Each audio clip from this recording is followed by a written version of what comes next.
Welcome to the Rehumanization Station. I'm your collaborator, Christopher Jones, aka Dr. X, and this podcast is an extension to my Pragmatic Innovibin brand, where vibers seek to transform narratives in society, education, sport, and a variety of other sectors. Today is our conclusion, final episode to our Isball Life Series 2, where I have our Pragmatic InnoViber named Dan with us today. Dan, how you doing? I'm doing good, thanks, Chris. Good. The sun is shining, that's good. Yeah. And it brings a lot of positive vibes and smiles.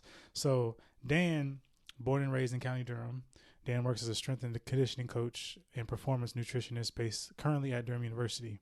Dan is passionate about championing local athletes through schemes such as the Durham Institute of Sport, where Dan leads the physical performance support of elite athletes in County Durham, and as an S&C coach for NEXV, which provides a platform for female rugby players to showcase their talent at the highest level without having to move out of the region.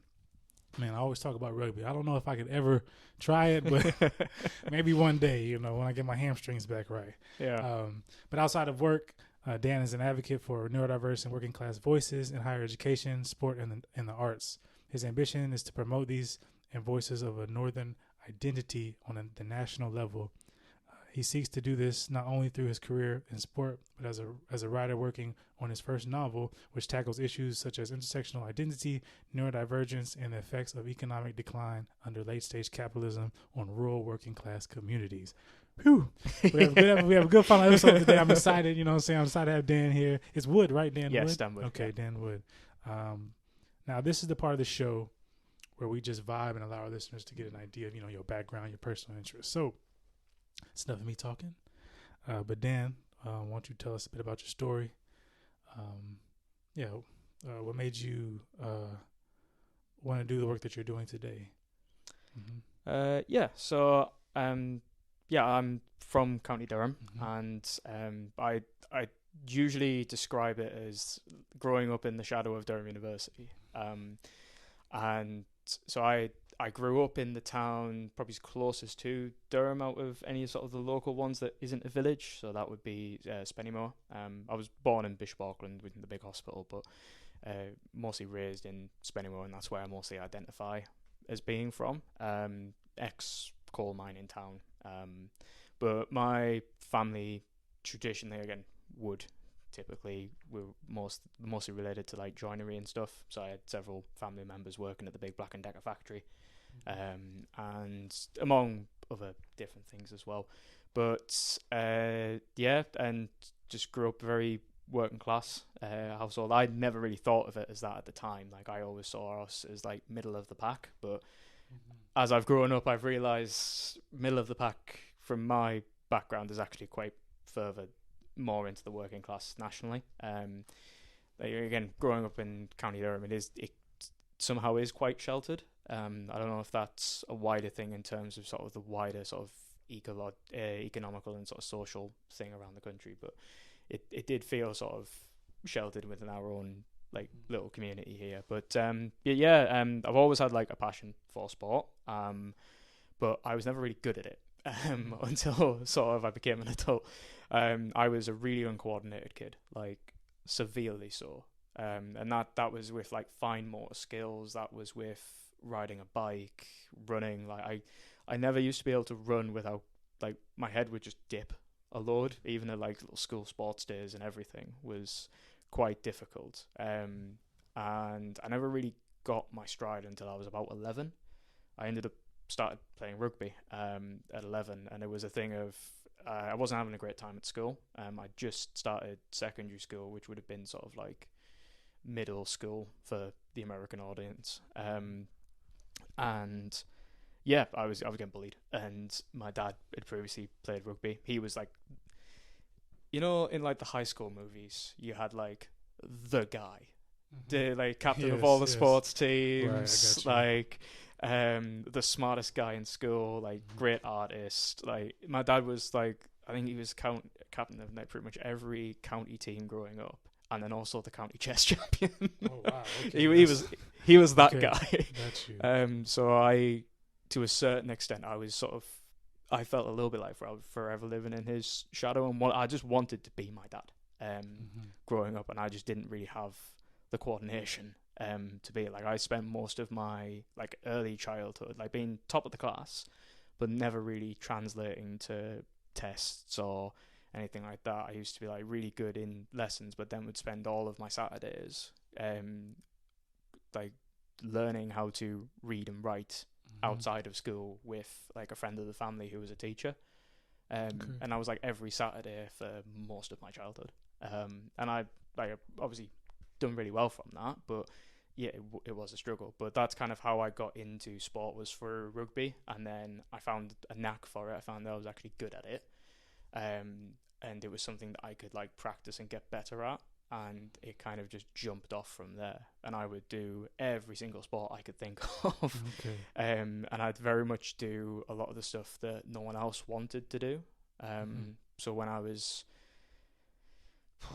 so it would have been sort of 13, 14-ish. And the guy who was playing a position called hooker, which it's not a very glory position within rugby. You like, if you think of the scrum, which like from the easiest translation to an American audience would probably be, if you're thinking of like the trench in football, the hooker is pretty much the center.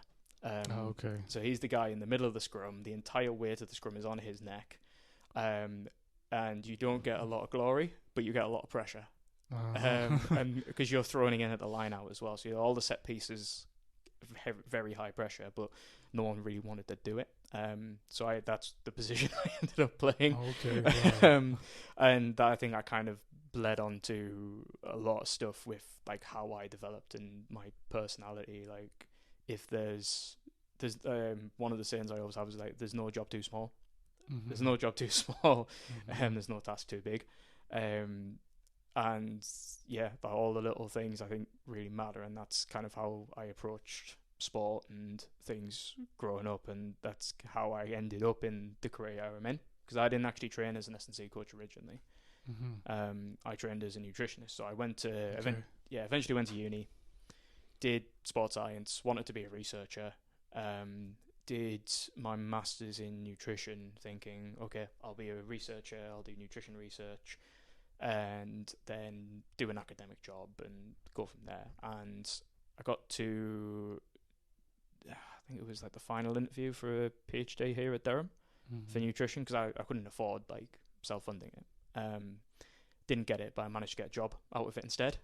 Yeah, I kind of leveraged it to get a job. And there was some talk with NYU, like I went over to the States just before COVID to sort of potentially look at an NYU scholarship, but that never really materialized. And then, yeah, from that I had some success as a nutritionist. Funding changed, but some opened up as an S&C coach. So I changed my entire career.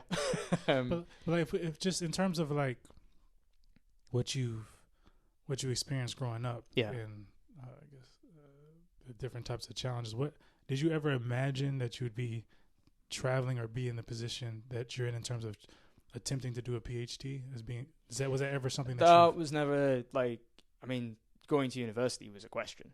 Like, I mean, it's a little bit different because of the generation I'm in. Like, my generation was very much pushed in the UK. Everyone needs to go to university. Like, that's the whole student loan crisis that's going on at the minute, is kind of from that. But just like growing up generally, it was, university was an option. It wasn't necessarily an expectation. And in terms of like, you go into a uni, you would go to like a polytechnic. It would never be, there was always I came from one of the summer schools here, the one, the gifted and talented ones. Yes. Like, I came here for English, because I did really well with GCSE for English. Being dyslexic somehow. Yeah, there's a bit of an irony to that. I can't read, but I did well at English. And yeah, and that was like a big deal at the time. Like, for other people I kind of knew from other schools, wasn't really a big deal, but from my school it definitely was. I think it was like 2 people, like me and one other person, that went. And how did that make you feel at the time? I mean, it was really exciting. Like, it was kind of like, oh my god, this is everything I want. I mean, the things that I really remember was like really enjoying the workshops and sort of the adventure of it, because these are places that it's sort of like, again, English nerd here, but to sort of paraphrase like Great Gatsby, like it's sort of that being within and without at the same time. So familiar. So I stayed at Van Mildred, and it's this thing of growing up around these buildings, growing up around this infrastructure, and like being very familiar with it, but never being permitted inside. Okay. And it was that feeling of being within and without at the same time that was quite. I remember like first going, I was like, there was an emotion there that I still don't really know what it was, but there was an emotion there that was like, oh, okay, this is interesting. I wasn't expecting this. But yeah, I really enjoyed it. I mean, it was kind of let down slightly because I like spasmed my back at rugby training like the day before. So I was like lying in with like heat packs on and stuff while people were doing activities. I was like, well, this isn't fun. Okay. But yeah. And so in terms of like your life and your journey thus far, like what activities would you say brings you peace, joy, and love? A few different things. I think it's like different. Like we were talking before this about being like multifaceted and like a jack of all trades. I think that kind of what sort of brings me peace and joy kind of speaks to that with me. Because there's not just like a sort of one category. There's like different things for different Daniels. So like generally speaking, like just physical activity in general, like training hard. Like the type of training that I like is sort of like lifting heavy stuff, running really fast. Like I love sprinting just as a concept. I think it's great because you just go absolutely full out for like 6 to 10 seconds and then it's like lots of rest, and then but you get that really big sort of neurological hit, and obviously the benefits of it are really good. Is like especially like a lot of the research that is coming out now with sort of older like living to an older age, and like a lot of the predictors previously were looking on of like good health outcomes were looking on like strength outputs, but actually a lot more of it now is transferring to, okay, when was the last time you sprinted? When was the last time you jumped? Okay. Like that sort of ability, if you can keep that for longer as you get older, it improves sort of your later life outcomes. And I think honestly it's all the fun stuff. Like when you think about what you do on a schoolyard, it's okay, who wants to jump, who can jump the highest, who can run the fastest, who can throw this the furthest. Right. Okay. And I really like that sort of play element to a lot of this, a lot of like training, and that's kind of how I get a lot of joy out of that. Like I get grumpy if I don't sprint or lift in a week. Okay. Yeah.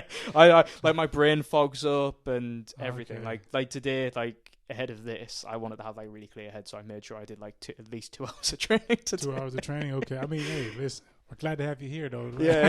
But that's, I mean, I heard something around sprinting because I know I feel that because I love, because I was a basketball player obviously, so sprinting was huge for me in terms of just running up and down the court, and I can feel that now that I've retired because I have really bad hamstrings, so it's really difficult for me to sprint. And I felt like using that type of energy also helped like reduce anxiety that I thought I never even had, and stuff like that. Yeah. So I hear you when you say that. It's important. Then also in terms of sprinting, like I heard about, is that true? Maybe you know this or not, but about maybe over 90% of adults stop sprinting after 30. Is that how? Yeah, it's like a threshold. I'm not sure if that's the exact figure, but it's something like that. Yeah. Okay. Like it's quite a big thing. Like, I mean, if you just ask any friends or colleagues, like, when was the last time that you ran literally as fast as you could? Not rather than like not like a 5K time, because that's obviously quite common. Is people do like a lot of endurance stuff as they get older, and the whole stereotype of when you get to sort of your mid-30s, you start getting into triathlons, and long bike rides. Okay. Yeah. I mean, I've just turned 30, so it's like I can hear it creeping up on me. Just sprinting for Dan. Yeah, just sprinting for me. Just sprinting for you. Okay, so what about in terms of like people, and in terms of like who could you think of who's been most influential to you? I know you mentioned your father. Yeah. You may want to, if you want to keep. Yeah, I mean, with that, like obviously I talked about like sort of growing up in his shadow a little bit, and like I sounds quite negative, but like I always saw that as a positive. Like it was always like an aspirational thing for me. It was like growing up, like my dad was my hero, and to a certain extent he still is. Nice. Like he's become a lot more human as I've gotten older. And like he never lets me forget this as well. Like when I think we both went to the doctors for something or other, like quite a few years ago now, but like I definitely wasn't a kid, but I was before I went to uni. And we were both in the doctors for something. I think we were getting like a blood test or something. And the nurse came out and was like called our names and stuff like that. And she was like, "Oh, is that your brother?" And I was like, he never lets me forget it. Like never lets me. He calls me bro all the time. Oh, he does. Yeah, and we do have a bit more of a brother because I'm an only child. Okay. But we do have a bit more of a brotherly relationship sometimes. Okay. And I mean, yeah, it's like he was definitely one person, and I mean, there's always like I mean, the list goes on and on and on with this. I mean, some of the people that I think were quite influential in like a positive way. There was one of my colleagues here, one of the other S&C coaches called John Boyle. Most people know him as Little John. I call him Big. Yeah, Little John. I call him Big John just because. Yeah. To flip it on him, I call him Big John. But yeah. Yeah, I mean that's one of the things of like if John ever left for anywhere, like I know like British Roy and keep trying to poach him, but if John left for anywhere, I would be the smallest person. But I don't think I could take on that mantle anyway. Like it would just I don't think it would work as well. But yeah, like John was very much like I obviously I knew how to lift before that, but in terms of like being a coach, John was like the model. Like he was the one who taught me how to Olympic lift properly. And there's obviously other people here who've contributed to that, but it was John that was like, I think even on the paperwork he's down as my mentor. And there's another few people with that, like my mum, for example. Like I mean, she's a powerhouse. Like again, for another very small person who is an absolute powerhouse.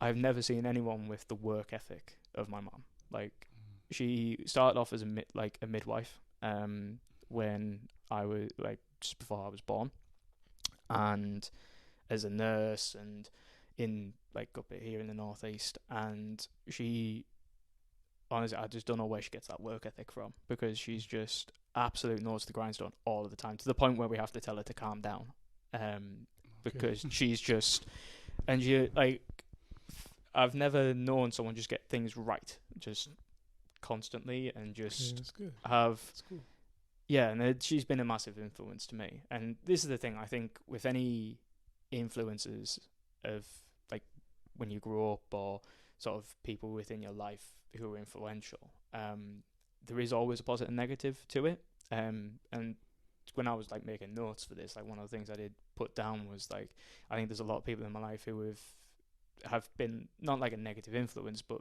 have influenced me from negative things.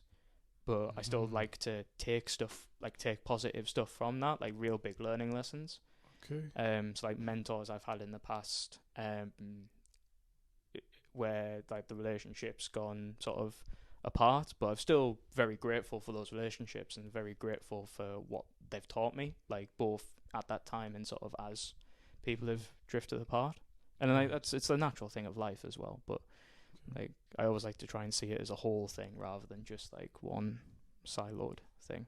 Oh, that's nice. So like basically looking at the positives, taking like more of a strengths-based approach at times with your relationships, whether you have a fallout or don't, right? Yeah. Well, okay, that's cool. It goes back to that. We talked about this about that diversity of thoughts is important, isn't it, in terms of and relationships and connection with people, and how we leave a relationship kind of. I guess it's important to look at the positives in terms of what value that relationship brought, because it was a relationship. It had to be some good, right? Yeah, it had exactly. to be some type of positive. So that's a good way of looking at it. Thank you for that. Now also with your dad, if he's your bro, that means that's another thing to look up to, because once you get to his age, then you'll look, look like him too. So that's cool too. Yeah, I do remind him sometimes when he tries he would always complain about my granddad like doing stuff in case he like hurt his back and stuff like that. Okay. Now I'm getting to this point where I'm like, just let me help you. Like, and you could see the clockwork going on. He's just like, I don't think I really want to. I want to do it at that stage. Okay. Yeah. Since that's a challenge, but if we're speaking about challenges, so what are some of the most challenging moments for you in your life, and how you've navigated them? I mean, to be fair, I'm actually going through quite a challenging thing right now. I mean, this last year has been quite a big challenge for me, because I kind of built up my career, especially like leaving university. The goal was get the first job, be successful at that job, worry about everything else when you get to that point. Mm-hmm. Whereas I'm actually now at that point, and it's trying to figure out what's next. Of like, okay, I've got to I've achieved all the goals I wanted to achieve. Now where does that go? Because and I don't know if this is a weakness on my part, but maybe not weakness, but like a character flaw, let's say, of just feeling like, okay, I've done that, I need to do the next thing now, and the next thing, and the next thing, and the next thing. And then I guess it is a positive drive, but then it's sort of trying to figure out what that next thing is. So like, not necessarily taking a step sideways from some places, or is it do I need to focus in a little bit more on certain aspects of my job, or is it going to be more sort of the advocacy side of route, or do I look at going more back to academic and seeing what I can do with that? And like, I think especially now as I've gotten older and had that sort of reflective time, that challenge has become, okay, how do I use what I've learned and what I've developed to make a difference? And like, especially like make a difference in my community. And I've started with that with like at work with like Durham Institute of Sport. Like, I am so proud to be able to lead that. Like, it's a lot of work, but I really believe in its mission in terms of like I talk to other coaches like throughout the country whenever we go to conferences, and they're like blown away that we actually do it. And like, for context, like, it's providing S&C support, physio, like discounted physio, and then obviously like physio screening support, and then sort of facility access to elite athletes in the local area. And it's mostly focused on like developmental athletes, so sort of like 14, I think the age range is 14 to 34, because we used to have masters athletes on, but that's kind of dwindled the last few years, because the sort of the ethos of the project is sort of the younger generations, and developing those generations. And it's funded by Durham County Council, and sort of Durham University run it. And like, yeah, it's been a real privilege to be a part of that. And it's like one of the things that I really love about my job is that I get to give back with that, and give people that are from my background opportunities that I didn't get. And it's just amazing, like, work with some of these kids as well, because it's just like, you've got like figure skaters, international level surfers, like I've got one lad who's like Commonwealth medalist in beach sprints, which is an interesting sport, because it's basically rowing but on open water with a Le Mans start from the beach.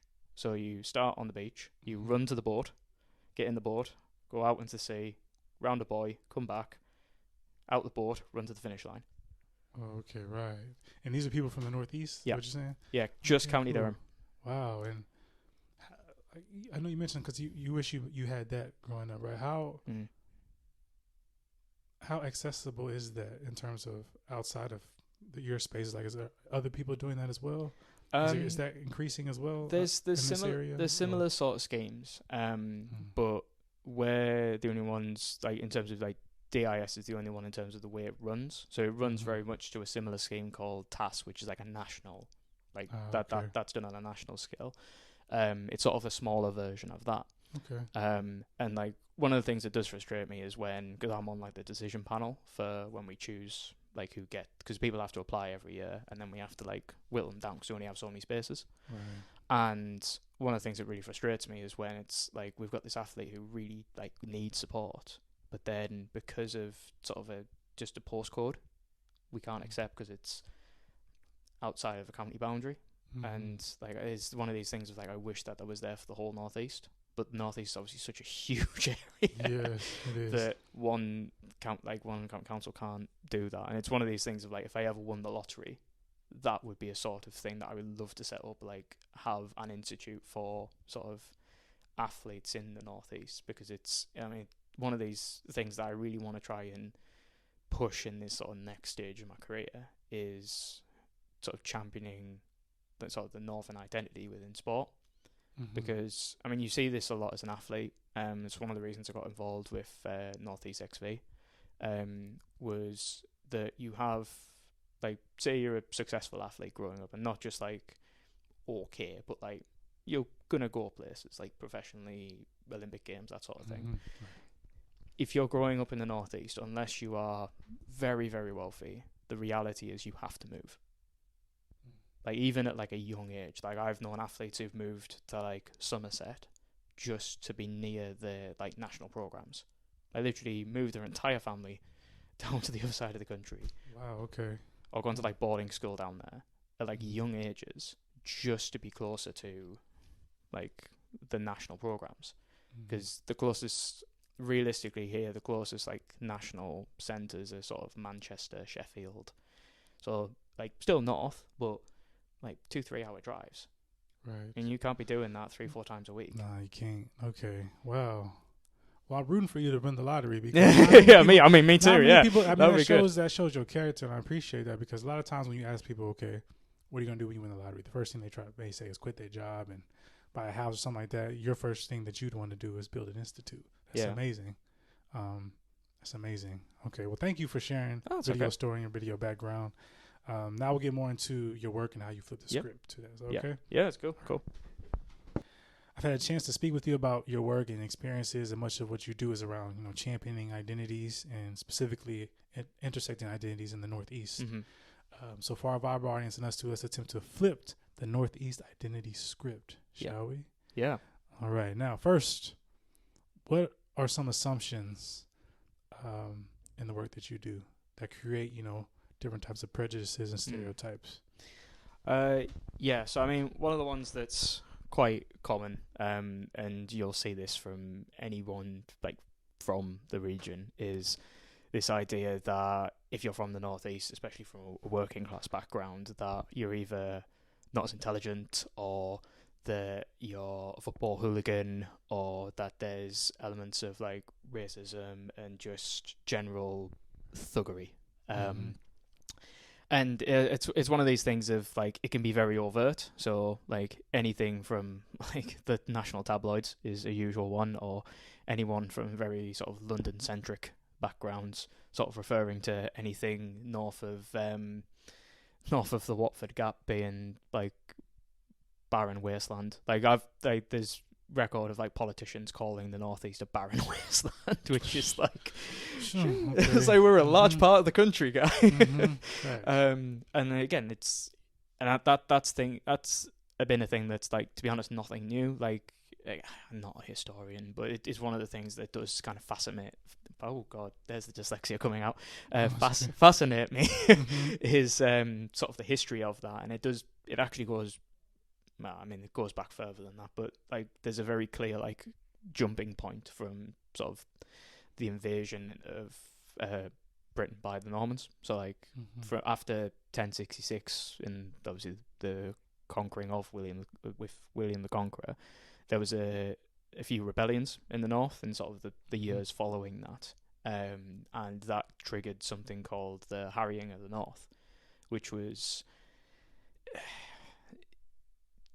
It's argued whether it was a genocide by like academics and stuff, because of sort of the definition of genocide. But it's like, from a sort of modern viewpoint, it can be very much seen as that, where like basically Northern armies came up, everything got burnt, like the earth got salted, all the livestock got killed, like to the point where like most of the records from it are from sort of the monks in Durham.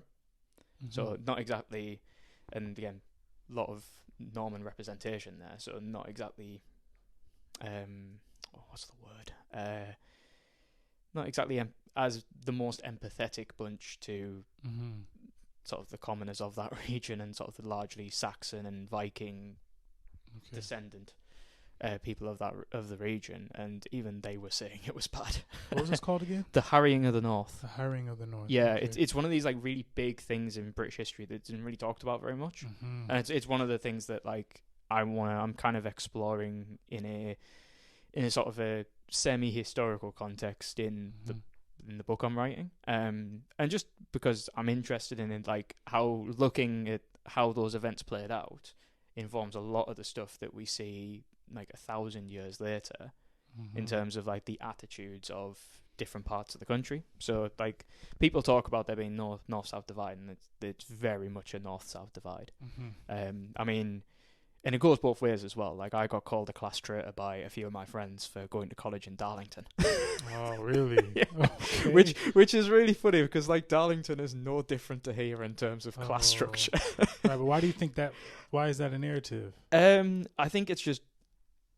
I think when you've spent most of your life seeing the effects of like austerity, and when you've seen like again people who run the country say that the place that you live is like a barren wasteland and is no good for anything, or good enough just to be exploited for political gain, it's again it affects you. And this I sometimes have a hard time relaxing in certain spaces because it's sort of like this thing of like am I supposed to be here, like it's very sort of anxiety that sits very much that sort of like lizard brain part where it's like logically there's nothing to worry about, but the anxiety still triggers it's like that imposter syndrome in a way. A little bit, yeah. And sort of this thing of like, is someone going to kick me out at any point because I didn't go have the right background, or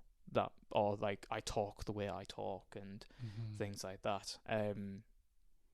Yeah, when I've gone through my work, when I've gone to places that are sort of deemed a bit posher, I've had that anxiety like straight away of like you sort of, it's hard to describe, but it's sort of like that. It's sort of an alertness that's there, no, I understand like a situational like awareness that just sort of triggers out of nowhere. That's very much like, oh, okay, this is a thing. But yeah, I think the way this is sort of reflected in sport is where we were talking before about like the location of things. It's like there being very little sporting stuff up here on a national institute level. So we have obviously football clubs, but there's only a few of them like at the top level up here. We have the Durham cricket. We have the universities. That's about it. Like we used to have Gateshead Stadium. That used to be a national hub. It's not anymore. Like it's an international athletic stadium, but doesn't get the sort of the love it deserves. And like we have Newcastle Red Bulls as well, the rugby team. And obviously it's great that Red Bull is pouring money into that, which is amazing for the game, and major for the reason. But it's like, if you're an athlete and you're outside of those sports, instead of one avenue, you've got no avenues other than to move. And that's and that again, that's one of the reasons I got involved with North East XV, which is because we lost. We used to have a Premiership team down in Malden Park Sharks. They used to be a Premiership team in the Women's Premiership for rugby, and they fell into sort of financial ruin, and basically meant we didn't have any representation in the North. So working with young players, like I work with a young player who's sort of in the England program now, and she didn't want to move, but her only real option was to go to Manchester because it was the next most northern place. Oh, okay, right.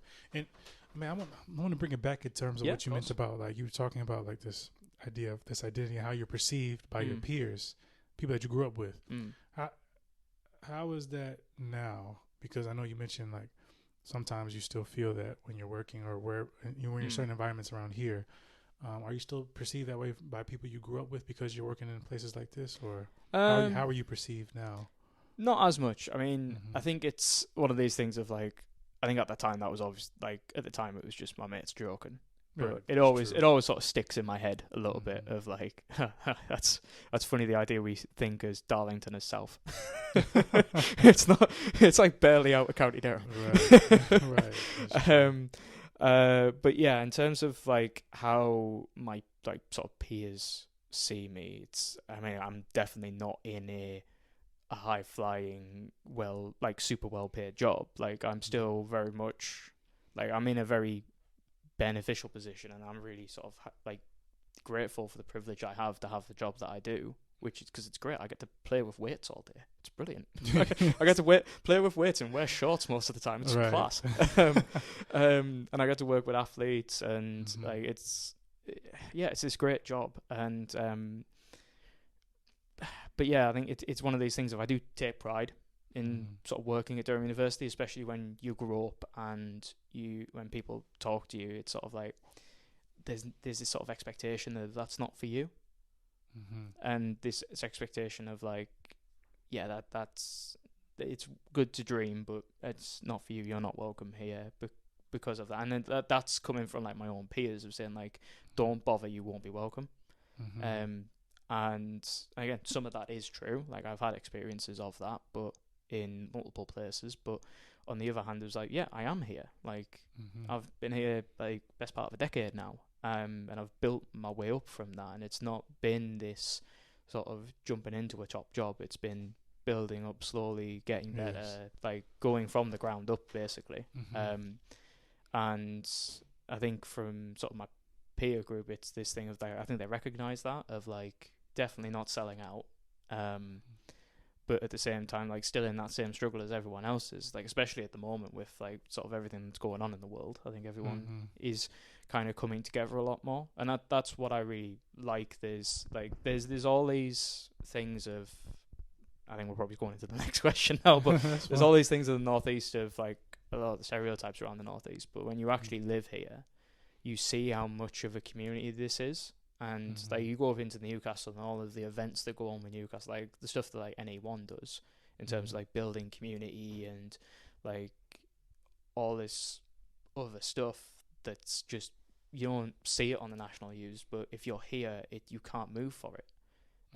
There's stuff building in communities all of the time, and everyone is super welcoming. We've got some of the best nature in the country. We've got the darkest skies in the country. Like we've got grey skies. Yeah, I mean, I go up into Northumberland. There's a lot of history here that goes unrecognized. Like, because it's not taught. But I feel like some of it is like creeping up a bit slightly, which is really good as well. Sorry, you're no. No, but I mean, yes, it's very communal driven out here, and there's a lot of aspects here in the Northeast that you can't get in other places, you know, in England. And it's quite, what's the word? It's amazing in terms of like the nature, like you said. I think I really enjoy the nature. I think that's something that is underrated, and especially someone who's American. There's a lot of Americans that come here. Maybe you can speak to this in terms of how they view the Northeast and working with them, and how does that influence your work at all, if that makes sense? Like working with different types of, because Durham is international in a way, right? So it's different types of people that you're working with. How does that influence the work that you do, or how does it influence you? I mean, loads, like absolutely loads. I mean, the sports that I work with are largely the more American sports.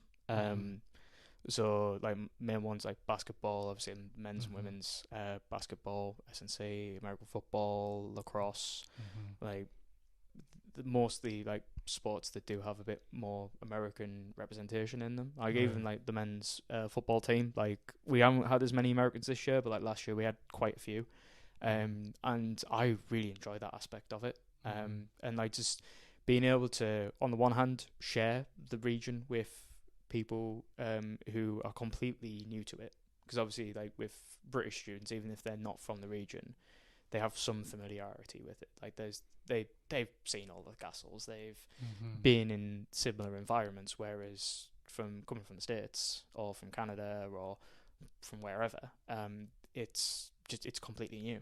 And like I've had that experience of, so my second year of my undergrad, I went to New Zealand for my second year, and that literally changed my life. that was such an amazing experience of just completely being just thrown into a culture. And one of the good things about that as well is like we had to take cultural electives as part of that. So I had to do 2, and they were taught like at like the university's Marai, which is like the like meeting house. And like we did cookouts, we slept there, like, and it helped you sort of immerse in the culture. And like obviously there are a million things that I didn't experience, but I really enjoy sort of being the other side of that for international students. And I also like working with a lot of the American sports, because there is, again, it's one of these things of like, it's never like an overt thing, but like I said, like that sort of anxiety is a lot less working with like a bit more of a international cohort, because the sort of the inherent classism within Britain, like you can't avoid it. It's a lot less with a sort of more international cohort, and it's less of a thing. It's weird, because even like for us when I moved out here, I didn't really. But that's again, that goes to that northern and southern. I didn't really know anything about the north or like a northern accent. There's different types of accents within the north, you know. Yeah. In America, like you said, we were taught the Harry Potter voice, you know. Yeah, tell it how what. That's what you see on TV, right? So it's hard to imagine without that diversity, at least in the mainstream, right? At least when I was growing up, and still probably to this day. Yeah, no, I definitely get that. I have to change my voice quite a lot when I'm working. I mean, my voice now is like, people sometimes think I'm from Yorkshire, because I've had to slow my voice down and I've had to kind of take away my accent slightly. I mean, there's a few words of Kiwi still in there. There's a few words of Scouse still in there from when I lived in Liverpool. So, but I've had to like really dilute it, and I still do. Like, there's so many times when I'm in the gym and someone has no idea what I'm saying, and like I think I'm mumbling, but it's just like, no, it's just the accent. How does that make you feel though? Because like, you know, I mean, to be fair, I mean it. Like in everyday work, like no worries, like accents are accents. Like I sometimes, someone will talk to me, like this happened with my girlfriend the other day. She was telling me something. I literally just, you know, when you hear somebody and you just do not process the words at all. It's like you're hearing it in a foreign language, right? But it's English, and it's like I did not, like, there was like the switch in my brain that processed language just switched off for a moment. Like, and obviously that happens, and it happens a lot more if you've got a different accent, or if you've like me and you have like a bit of a weird mishmash of accents. And then there's the neurodiverse side of that as well. So I sometimes pause in odd places in sentences because like my brain is trying to catch up with what I'm trying to say, or I've forgotten the word. I think the funniest one I've ever done was in a gym setting, was talking about the wrist, and I just completely forgot the word for wrist for like 20 minutes. Really? Yeah, and I kept saying hand ankles. Hand ankles? Okay. Yeah, ankles of the hand. So it's like little things like that come into it, but it's like in a day-to-day session, it's fine. Like it's when it like it ends up in stuff that affects like your sort of, when it affects like sort of your progression in a way. Like if it comes down to like, oh, if you ever get like feedback in an interview, it's like, oh, we didn't think you were speaking clearly enough, and it's like, well, yeah, you're all from the south and don't understand my accent. Right. It's like I've always had it less with international and more with sort of within the UK in terms of like when I've had an issue with it. I guess that goes in that built-in bias that's already there. And then that bias works both ways as well. Like I've had to really work on like trying to chill out in terms of like automatically assuming just because someone is from a more affluent background that they won't vibe with me. But yeah, I hear that because that makes sense in terms of like, it's mainly an issue when it comes to like that discriminatory part, where it's like, oh, like say for instance, if someone tells me like, I speak Ebonics at times, so if I'm talking that I would just speak English, I'm like, well, I am speaking English, it's just my dialect. Yeah. Right. So there's different types of dialect, but there's a certain dialect in how it sounds, you know, and that is, people are afforded more resources and opportunities because of that sound, if Yeah. that makes sense. And sometimes people call it code switching Yeah. if you switch, but I think it depends on the context, and what you're saying is a bit different. You know what I mean? Yeah. Yeah. That's why I try to get people to understand, like, there's a difference between like just trying to explain something when you're in a certain setting so everyone has an idea what you're saying, rather than you're completely changing your identity in order to fit in. Yeah. Does that make sense? Yeah. So, Yeah, I get that. but I get there's different ways of operating dialect. But speaking of that, in terms of like, moments, and you just mentioned like a moment of, what did you say, hand, feet?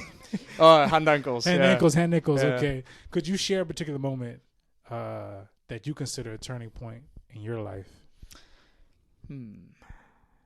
Yeah, actually, I will have to look at my notes because I That's did write fine. this. I did write this down. I mean, to be honest, I'm surprised you haven't looked at your notes. If it was me, I would have had my notebook open a long time ago. So I mean, sometimes the notes can be a little problematic because then you just write loads and loads and loads of stuff, and then you don't know. It's better to come across clear than try to come across as Yeah, that is just memorizing everything or. Yeah, I mean, I am very not good at memorizing stuff.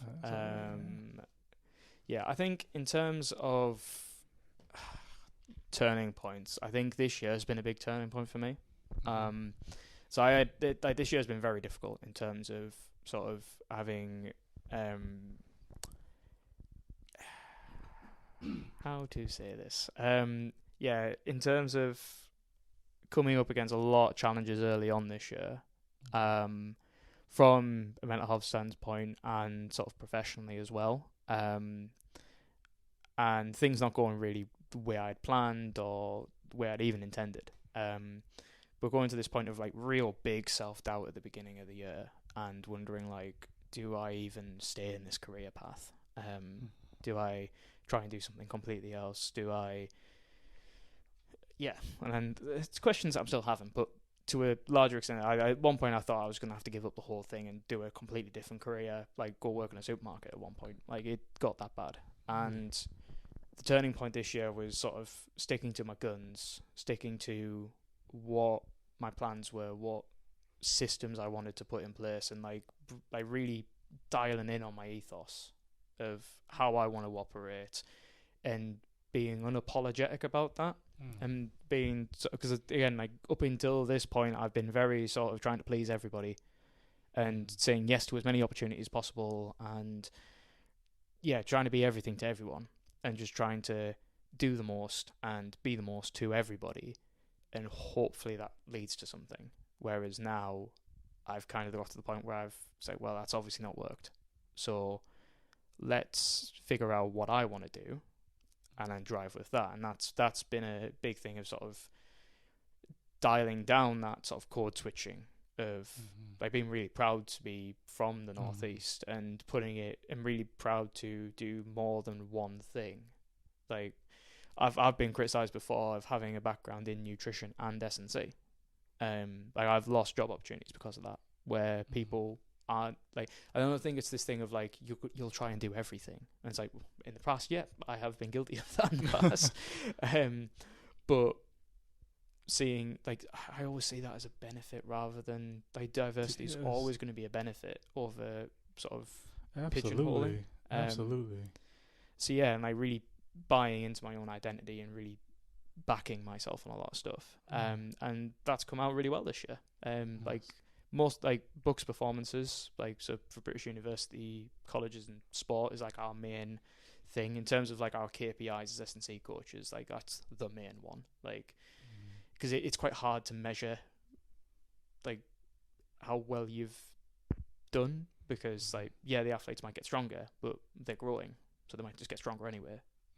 Or like sports very temperamental as well, so obviously national championships are a national championship, like you've got to have done something right to get there. I know it's not easy. Yeah, exactly. So but yeah, like this year has been my most successful year, and it's been a deliberate thing. It's not been sort of like, oh, we did some good things and we stumbled across it, and this was the goal from day one after I kind of got myself out of that hole of being in that big sort of pit of, do I even want to do this anymore, to yes, I do want to do this and I want to do it my way, and screw whoever says otherwise. No, I hear you on that. Yeah. Preach on that, because I mean we see the medals right here. Yeah, you wanna describe the medals? How many do we have? Yeah, from this year?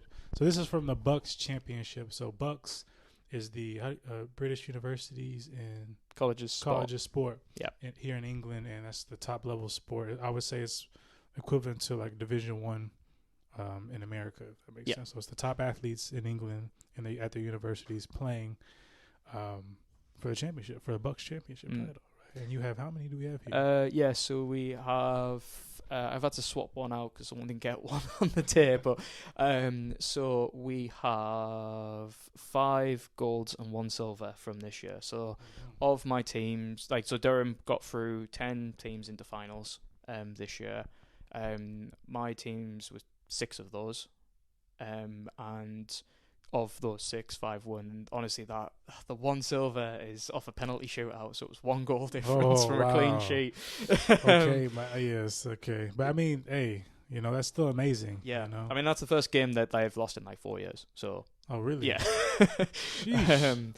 So yeah, we can have one. But that's a really good thing of going into this like from the lowest point that I've been sort of in my own self-belief in a career to I think it works out like 71% of like the university's medal total is represented by teams that I support. And this is the thing, like, I have to say it like that because that's what it is. But it is down to the athletes, and like, is one of these things of I hate it when people take credit for other people's work. So I will definitely say, like, I am only a part of that. But obviously within work, like, I mean, you know, you've got to advocate for yourself. Absolutely. And like celebrate, like when things go well, celebrate it. And I think that's the thing that I've personally been quite hard on myself with, of like always downplaying it, always saying like, well, it takes a village and all that sort of stuff. But like, yeah, the vision was load of medals, got a load of medals. Yeah, job done. I mean, yeah, you gotta. I hear you on that. 'Cause like, you gotta own your contribution to to success, and that's okay. You know. Thank you for sharing that. So, but with that success, right? Yeah. And with your challenges and your turning points, like, how is the work that you do flipping the script to these narratives that you mentioned about the Northeast, about your identity, and about how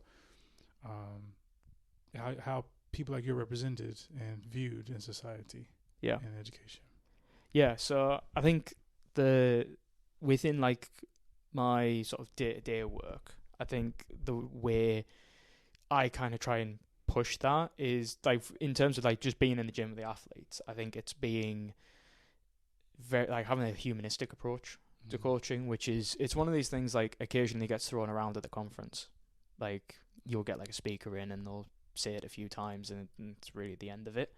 Whereas for me, I really value that sort of humanistic approach and being like leading with empathy. And leading with, like, if someone comes to you with a problem, it's like, okay, first off, let's see it from their shoes. Like, what position are they in? Like, what's their history? And sort of see it from their viewpoint. And then also within those sort of spaces, being able to educate as well. And like having fun and being able to educate. I mean, I think with some of the basketballers last year, we did a Geordie dialect lesson. Really? Point, yeah. And that was like going over words like canny and ben, and the funniest one's always kets. So for most people, and this is a thing that is very regional. Within the rest of the country, you say ket. That usually means ketamine. Okay. Whereas if you're from northeast and like sort of northeast Northumberland area, ket is like a really like sugary sweet, like candy. Okay. So like if you went to when I was at school, if you went to the sweet shop, that would be going down the road, get some kets. Okay. And that always makes people laugh. And just sort of educating, like, but in these sort of like S&C sessions and stuff, like educating people on sort of what's like, again, you hear like if someone's here, say they've come from overseas to Durham, they might be here 2-3 years. If they do a PhD, they're here for like 7. So like I think it's really important to like as part that you like you learn a bit about the region, and like, and I do the same with like neurodivergence, and like this is a journey I've been on like as well quite a lot, because I was going to ask about that as well. Yeah, yes. well, I mean, sort of growing up, like obviously I knew something was wrong. Well, not wrong, but something was different. Like you don't, like I struggled to use a knife and fork until quite late on, and to ride a bike properly until I was like 14. Like it's quite late, and it wasn't for lack of trying. Right. It was just something that didn't click. And it was the same with, like I said, like the lessons that I went through at school, and when I was like on a Saturday morning when I was a kid. I remember I used to spend hours trying to figure out how to draw with, like how to color in within lines. Okay. Which is such a simple task, but I really struggled with it for some reason. Okay. And like part of that comes down to neurodivergence, and like it goes a little bit different as you get older. And like for me, the main thing now is like brain fog, and executive function is a big thing for me. And sort of energy and central nervous system regulation, which one of the benefits of my career is I know a lot about that. Because of the research and the reading I do. And yeah, it's being very open about that within sessions, and the amount of athletes. Like, I'm super open about it, and you get some athletes who you coach, you know of, like there's always that one athlete who's always late. Yes. Yeah, there's true. like consistently will turn up 5 minutes late. Right. Like come rain or shine, whether they set off like 2 hours Facts. beforehand, like regardless, something in the universe will put them 5 minutes late constantly. And Right. I tend to be a little bit different than a lot of people. Like a lot of people will be like doing attendance sheets, and like even when I work with like sports coaches, I say like, look, that is not my job. Like I do not work that way, because I personally think it's hypocritical. If I struggle so much to organise my day and like just about get there on time most days if I get the traffic right, like it's hypocritical of me to comment on that. The way I explain it to the athletes is like, look, I'm not going to chase people to be here every session or to be on time. Like that's your responsibility. You're an adult. But like if you can't get here, that is fine. Like if you've got a summative that's due, if you've got a deadline with work, or if you've got to work a shift because you're not going to be able to afford rent if you don't, or like whatever. Like even if the traffic's bad, like there's nothing you can do. But I'm not going to get on your case about that. But it's your responsibility to make that up. Yeah. And that's how I see it. Like if I was ever in that situation, I would always make it up in some way. Whether I get up early the next morning and do stuff, or if I spend more time on film instead. Like say if I can't I've done this before when I was playing American football, of like I couldn't make a session occasionally because of work. I would spend, obviously because the sessions were really long, so I'd probably be able to make that last like 20 minutes if I really rushed it. But instead of that, I spent that like hour that I had of that time on film. Instead, like you make it up somewhere, and that's sort of the way I look from that as a neurodivergent point of view. And like the amount of people I've had come up to me in session, like at the end of sessions and stuff, and said like, "I'm so glad you're like open about this, because I'm really struggling." And like I've had to sit down with people and be like, "It's okay, like we can help with this." And it's one of the things that I really try and push for, and it's work for that. But like outside of sort of everyday work, like say if we go to conferences and stuff, I always make a point of being the gobby one. The gobby one? Like really talkative and like really friendly. Like if like I was always the person who was never afraid to put the hand up, and never like stage fright's not really something I've ever had. Right. Other than when I was like a really little kid. I've always been happy to perform. Like when I was, when you're a little kid and you ask like, oh, what do you want to be when you grow up? Like I always used to be stuntman. Stuntman? Oh, yeah, I just wanted to be a stuntman. Like I was, because then I could be like, because I liked the idea of being an actor, because I'd be like be able to go to all these like amazing films. I love film, and being able to like be part of these stories and be a new person in all of these things. And I was like, but I don't get to do the fun stuff.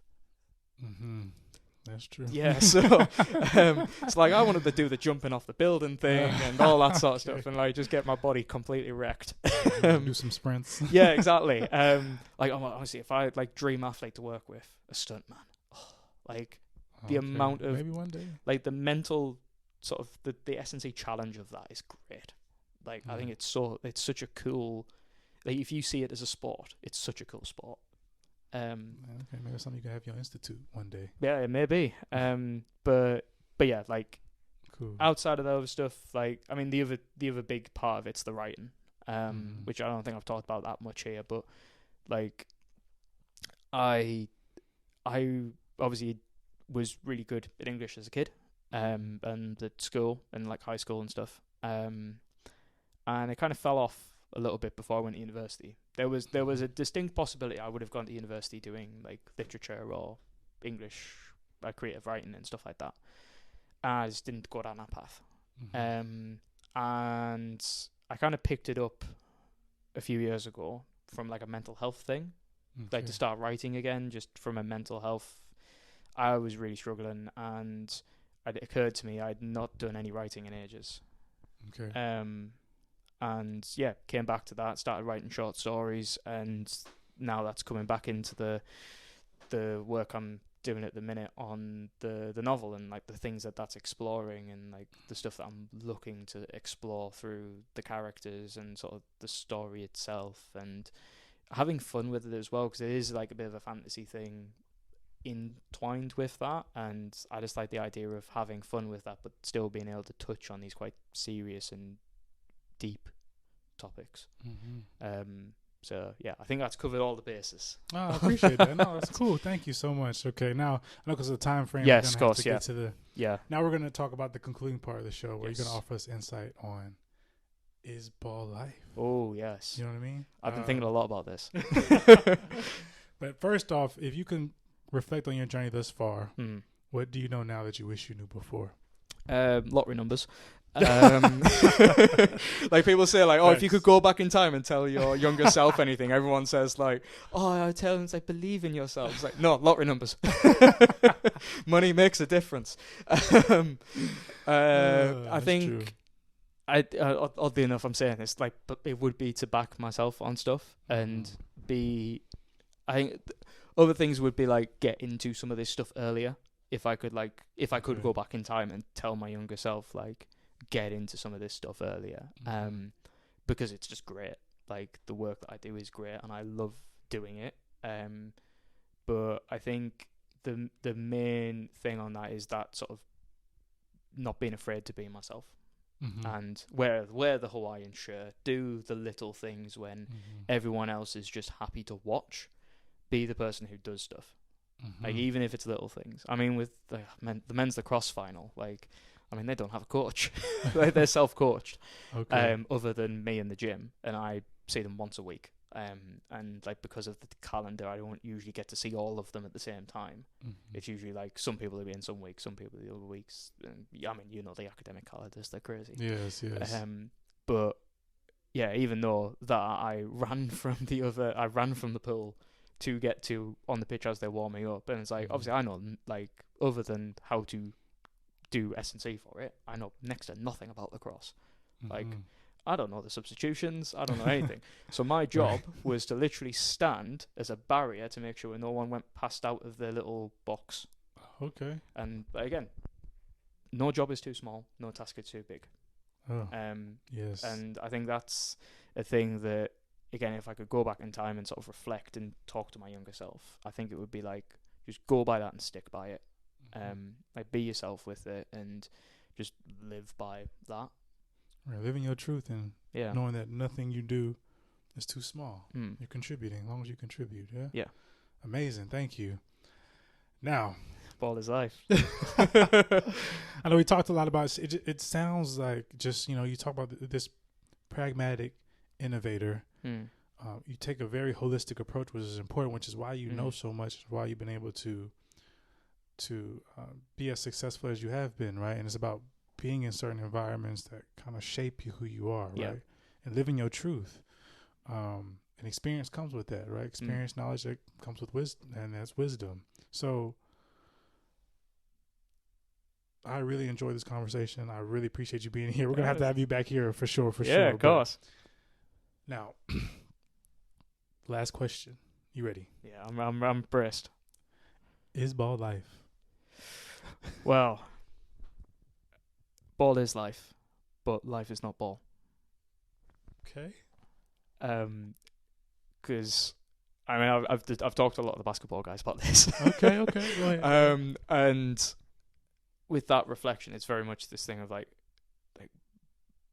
sport in general, like obviously basketball, but sport in general is such a vehicle for change. And it's like I was talking to a lot of the guys the other day, and I had a few guys saying, like if it wasn't for basketball, I would not be where I am today. But I'm also very aware that there's stuff outside of that. And like one of the projects that I'm kind of wanting to develop in the next few months is my own podcast. Stay tuned. Okay. And Nice. like the idea behind that, the running title of it is the Iceberg Club, where it's this idea of like we acknowledge the stuff on the surface, but we delve deeper into seeing what's behind there. I think the other running name for it was More Than a Meathead. So it's one of the two. And I'm tune in for sure. I like this idea of like talking to sports people, talking a little bit about their sport. Like Harriet is going to be like #1 guest on that one. But then also talking about the stuff outside of sport. Like so for myself that would be like obviously the stuff we talked about today, but then also the writing side of things and what I want to explore with that, and sort of the nature side of myself and like the music side of myself and all these other aspects that make us human. Yes, got you. But yeah, I mean, I would definitely say as well, like just on a basketball perspective, there we go. But I would not be where I am, and wouldn't be who I am without basketball.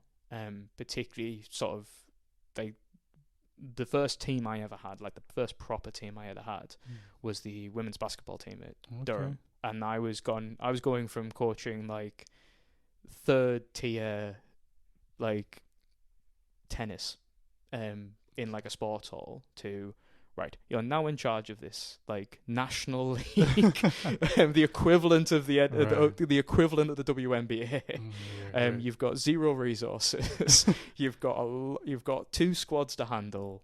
You've got to win. Try like get as high as you can in the league. Win bucks. You're halfway through the season. And everyone's dead. So right, okay. And that's been one of the most enjoyable things about my career, and it's what's kind of built my career and built my, I think 2 main things that have like built my S&C ethos has been the women's basketball and like balancing sort of SLB, like Super League basketball with the Bucks leagues, and having to sort of be in that environment with the girls, and that just being part of their team, because that was like, especially when there was like at one point we only had 6 at one point, like when the funding got bad and like people were injured and stuff like that, like going through some like really like traumatic stuff with them, like knee injuries and people having to work night shifts to afford rent, and like just being through that is such a huge part of me. And then the other part is like the water polo thing of like building up a system like almost from the ground up, and like really championing that and really putting stuff in place. And yeah, like I wouldn't be who I am without basketball, and I just wish I was better at the sport. That's okay. One-on-one class. Outside of one-on-one, you're better off. I'm better off just defending. Okay. Hey, need defenders out there. Okay. Whoa. There we go. It was a great episode. Thank you so much for coming. We really appreciate it. Is there any social media handles that anybody can follow you on? It would be, I only really use Instagram, so that would be d.wood7. d.wood7. Okay. Yeah. Anything else? LinkedIn? I mean, I'm on LinkedIn as well. Okay, I try not to use it, if I'm honest. Oh, why is that? I can only take so much of it. Okay. Yeah, I know that it's not really related to my job or anything, so I can kind of talk about this. I know a guy who got so into LinkedIn that he started talking, like just every day, just talking he was on LinkedIn. it's good in terms of like the networking stuff, and I've done a bit of networking stuff on it, and like contacted people, and it's been very helpful. Like I've like for opportunities and stuff, and just to see what's out there as well. There's some interesting stuff, but like I think cringe is probably the right word. the sense of cringe is real strong. So I try to be as authentic as I can. Yeah, do what's best for you. Okay, so IG. Okay, gotcha. IG, occasionally LinkedIn if I'm really feeling it. And you're here at Durham University, so yeah. All right, thank you so much for coming. Thank you, Vibers, for tuning in. One love. Wow, it's an amazing episode. Appreciate you, Dan, for coming in, tuning in. I think Dan's story is important in terms of understanding the diversity of thought in our world, right? And how important it is to speak to other people, because you just never know what they're going through, what they contribute to the world. And I loved how Dan mentioned around no matter how small it is, as long as you're doing something, you're contributing, and recognizing that is important. And I really enjoyed today, and it just makes me reflect on my own experiences, the community, and the work that I do. And I hope it gives you a drive in terms of the work that you do on a day-to-day basis. Right, and this is what this show tries to bring, like I mentioned all the time, about the people who are not spotlighted as much as they could be, and the people who are contributing to our society that in various ways we could all learn from, right? Neurodivergent, sport, in an environment where they're at home, but they don't feel at home at times. And it's important to try your best to belong wherever you're at, right? And part of that is community and understanding other people's experiences and ways of working. And we can only do that by being kind and loving to one another, right? And respecting difference and calling out problematic behavior. And once we can try our best to do that as a society collectively, then we could get somewhere. Especially with the way the world is going, or many parts of the world, it's important to recognize the people who are championing this holistic health, authentic health that creates belongingness. And thank you for tuning in. Thank you, Dan, for sharing your story with us. And I can't wait to hear about your institute. When it comes, I'll be there for sure. But that's everything from me. Thank you for vibing in, vibers. Until next time, we'll have another series. This is Ball Life Series 2. So thank you for tuning in to Series 2. There's also Series 1 you can tap into. And we're going to head into the Collaborative Praxis Series number 3. I'm excited. We're growing internationally, and we're just trying to do big things, or just small things, and my small things on a intellectually big scale, right? And that's what it's about. How do we contribute to the world? Do your thing, live your truth, and love yourself. One love.